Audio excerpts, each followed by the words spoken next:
Today I want to talk about 4 topics briefly to introduce the dialogue that we will be having there in Windsor. Borders, Borderama, the frontier, and the big parabola.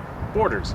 I'm here at the Detroit-Windsor corridor, one of the busiest border crossings in North America. Lots of things go on back and forth every day. Commerce, people, trade.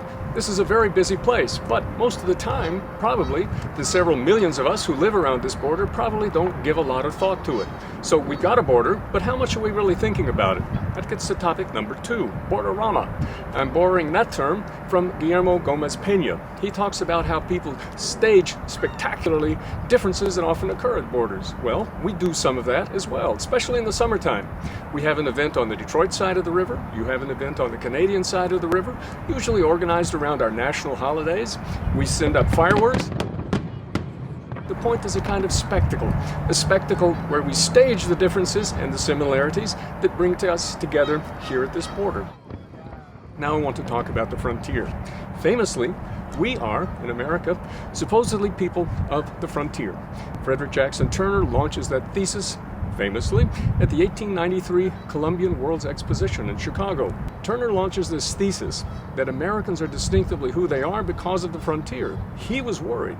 Like a lot of other people in the 1890s, supposedly, according to the Census Bureau, we had run out of the frontier.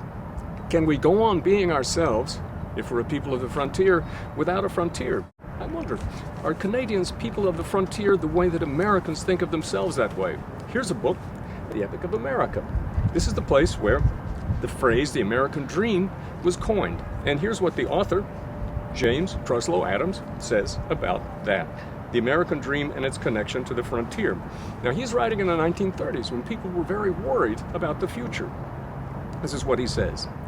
Like the country roads, our whole national life is yet cluttered up with the disorderly remnants of our frontier experience, and all help should be given to those who are honestly trying to clean up either the one or the other. But the frontier also left us our American dream, which is being wrought out in many hearts and many institutions. So, the frontier gave us this great American dream. And that gets to what happens to, or what has happened to, the American dream. Here is the big parabola. Up and down. 1920. That's the first time when the majority of Americans became urban. 1950. The city was all in all by then. By 1970, Americans had become the first suburban people in history. That is, we first came to the cities, we built great cities, and then we abandoned the cities really quickly. So we're always looking for that frontier, especially here in Detroit, the most American place on planet Earth.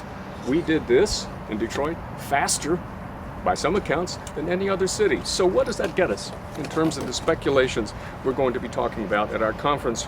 Well, I'd like to end with something that Alexis Tocqueville said.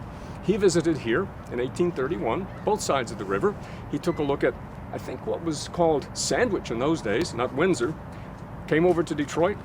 Tocqueville says this in his speculations about Americans. He says, "It's this nomad people which the rivers and lakes do not stop, before which the forests fall and the prairies are covered with shade, and which, after having reached the Pacific Ocean, will reverse its steps to trouble and destroy the societies which it will have formed behind it."